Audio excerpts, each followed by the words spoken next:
Hello everyone, welcome to this session on phrase replacement. So such questions, we have been discussing in various sessions the different types of questions that come for your bank PO and clerical prelims and mains examination. So the phrase replacement question types you can see in your bank PO exam, the prelims as well as mains, plus the clerical exams, prelims as well as mains. So let's get on with the session. And yes, do subscribe to the YouTube channel for Time for Bank Exams. The kind of help that you will get from here is exceptional, will help you succeed in your exams. And now here, the directions for such questions. Let's read. Now, which of the phrases given below each sentence should replace the phrase in bold to make it grammatically correct? Right? So there is a phrase in the sentence that is, in bold, and one has to find a replacement for that particular part of the sentence so that the sentence is grammatically correct. Right? So you have to apply all the rules that you have learned related to grammar.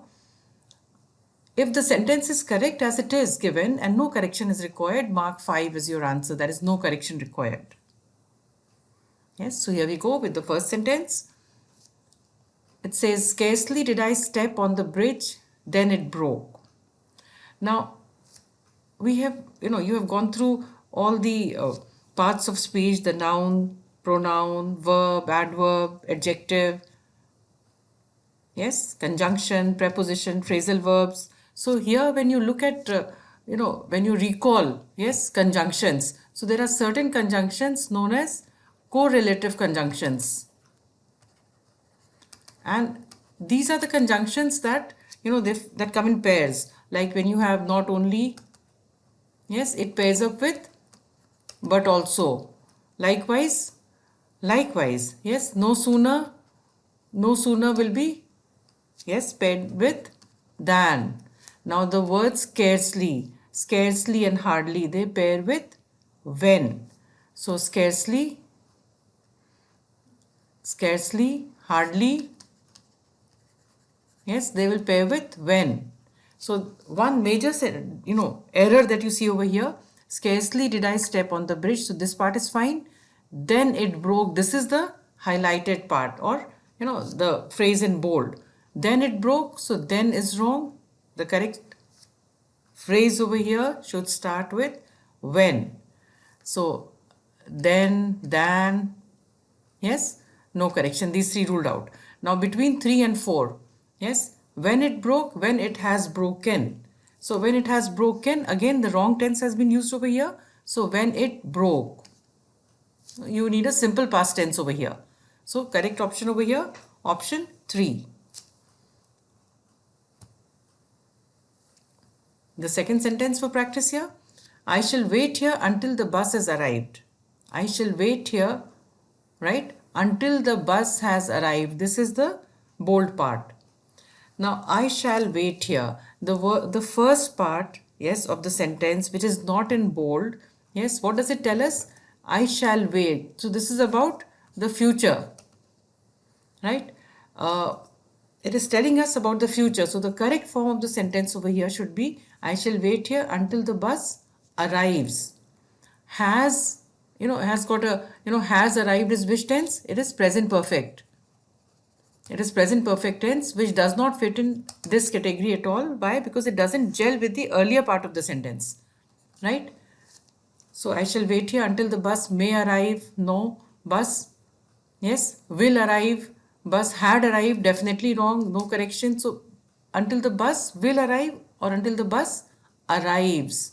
Until the bus arrives. Until, yes. So second option, which is the correct option over here, which fits with the earlier part of the sentence, right?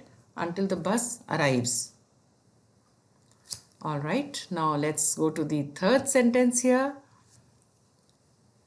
which reads, under law, Indians cannot be test subjects for a drug that have been developed in a foreign country. That have been developed is the bold part over here. Now that, yes, is being used for a drug. that is a singular subject. Yes, a singular subject. So if you remember your subject verb agreement, a singular subject will take a singular verb. For a drug, that have is definitely wrong. Yes, so the have, yes, that were plural again, yes, and these. So 1, 3 and 5 out of the picture. Now we have 2 and 4 to think over. So for a drug that has been developed in a foreign country, fine. For a drug that has been developing, this is the wrong form of the verb over here.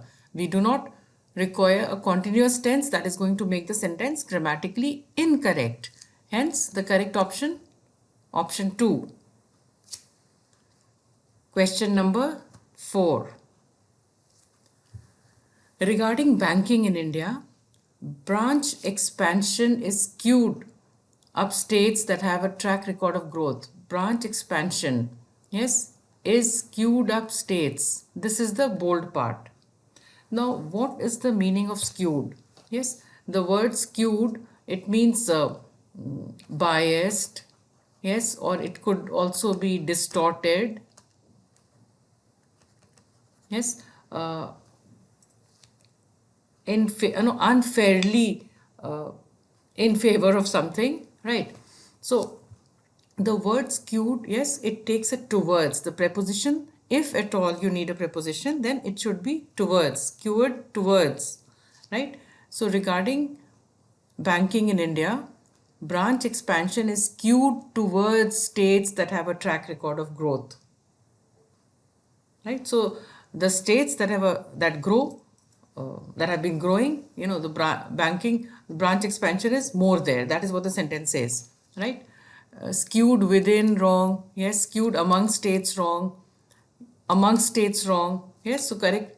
Skewed up states is also wrong. So correct word over here that follows skewed should be towards. Skewed towards, that is, describing something that is directed towards a specific group, in such a way that may not be fair or accurate. So skewed, actually, then it is telling us that this is something wrong, this is not right, right? The connotation is negative over here.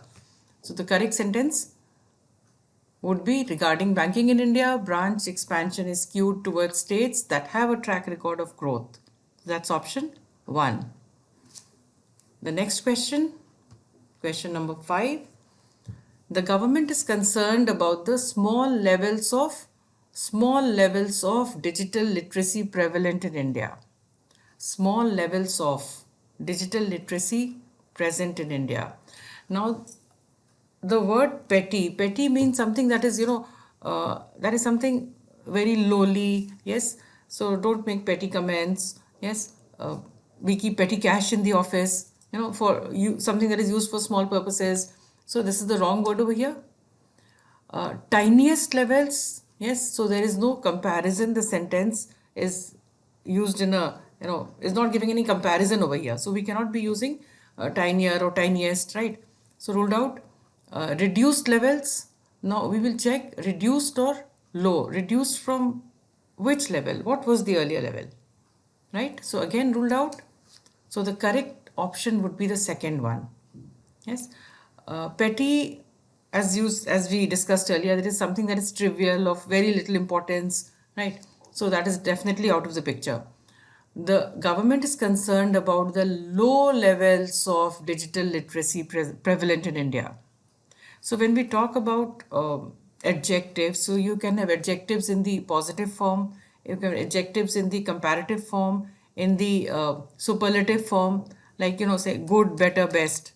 Yes, bad, worse, worst, large, larger, largest.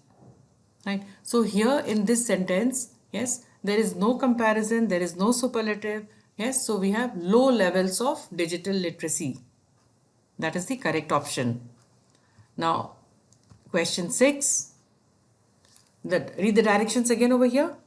Now, which of the phrases 1, 2, 3 and 4 given below, each sentence should replace the phrase given in bold?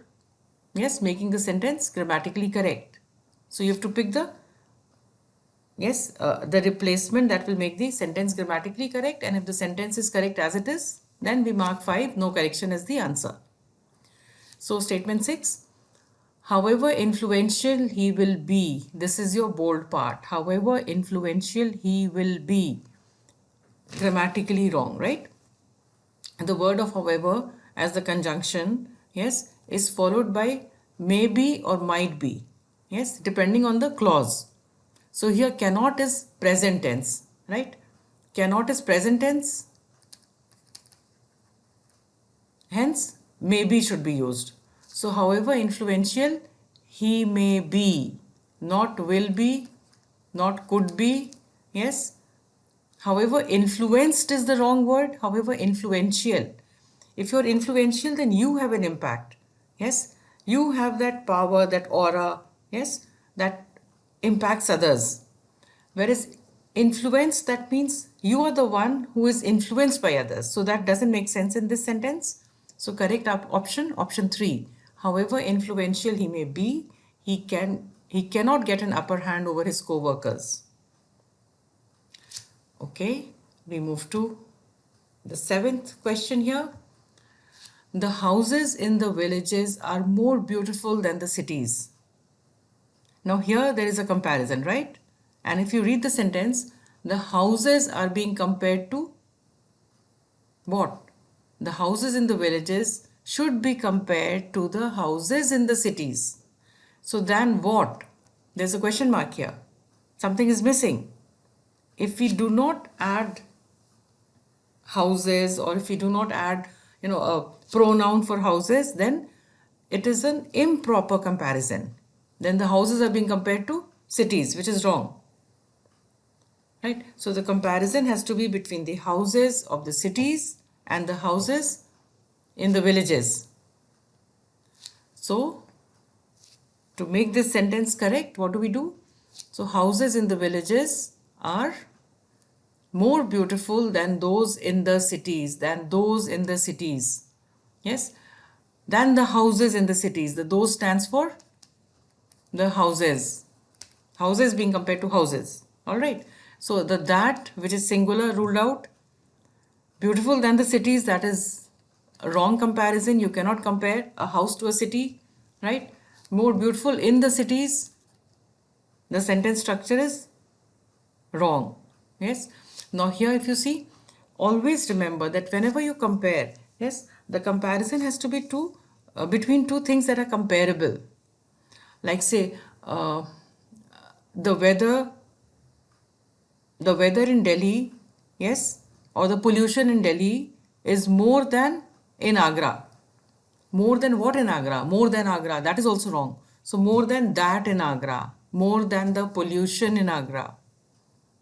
Fine? So keep that in mind. Another thing, now look at this word beautiful, which is an adjective, right?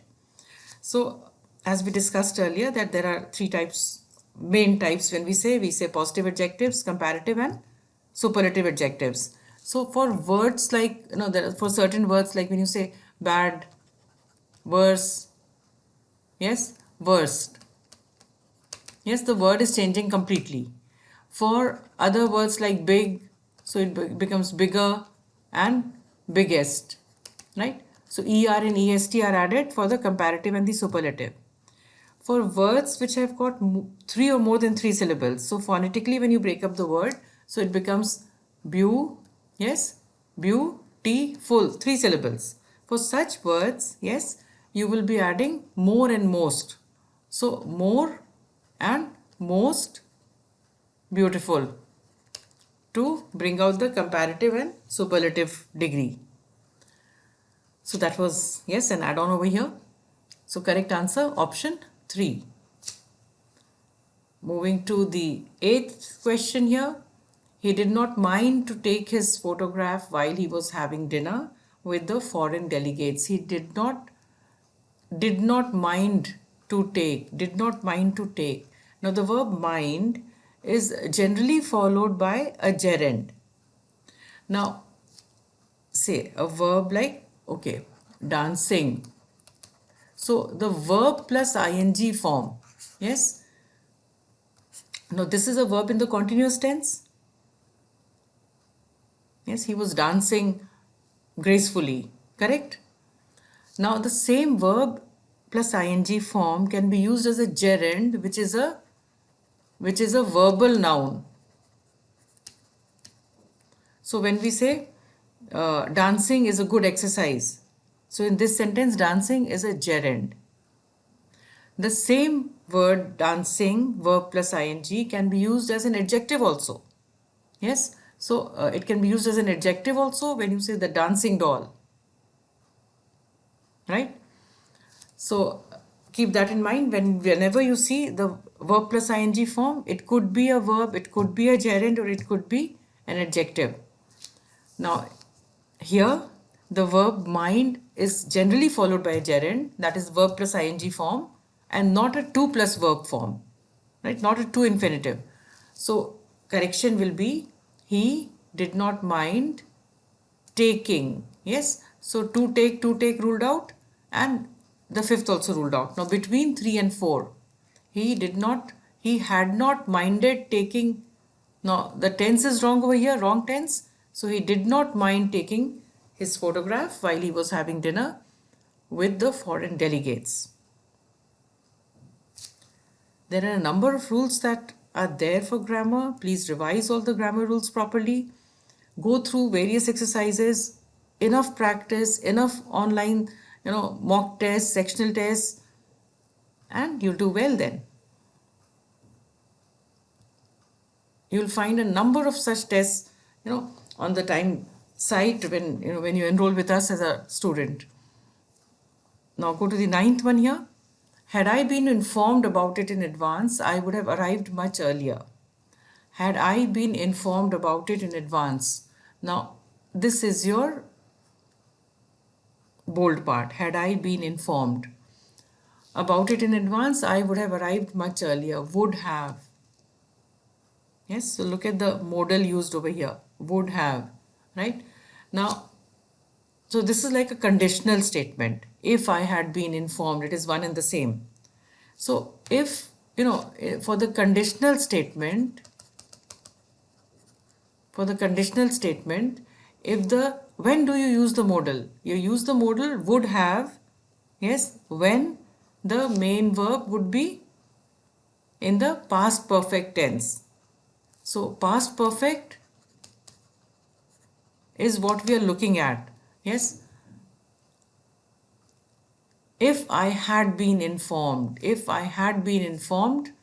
I would have arrived much earlier. Yes. Whether ruled out, I had been, yes, 5 ruled out. Now why not the second one?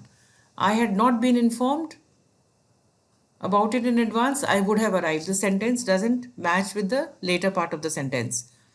If they say I had not been informed, so I did not arrive. So that's a completely different sentence then, right? So there's no conditional there. So it's only one that matches. If I had been informed in advance, I would have arrived much earlier. If I had known about the accident, I would have come to help you.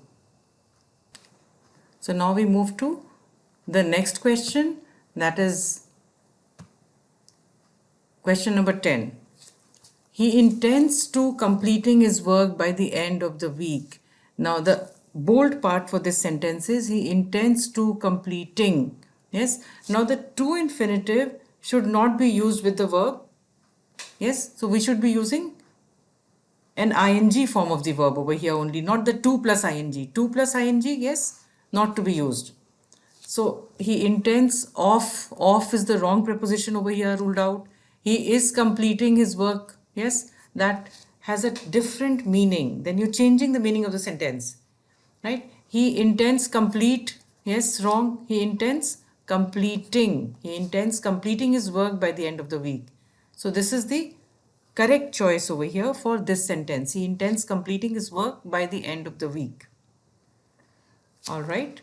So with that, we come to the end of the 10 small sentences and the common errors, the corrections that are there. Yes.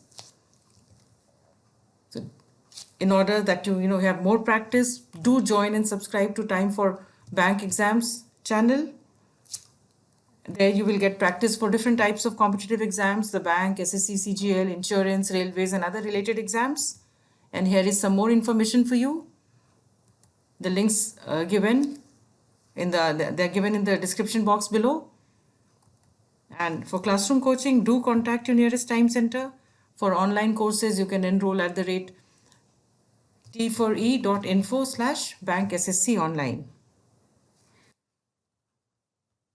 Make sure that you put in a lot of hard work, yes, a lot of practice in the form of online sectional tests, full length tests, obviously with your base being very strong too.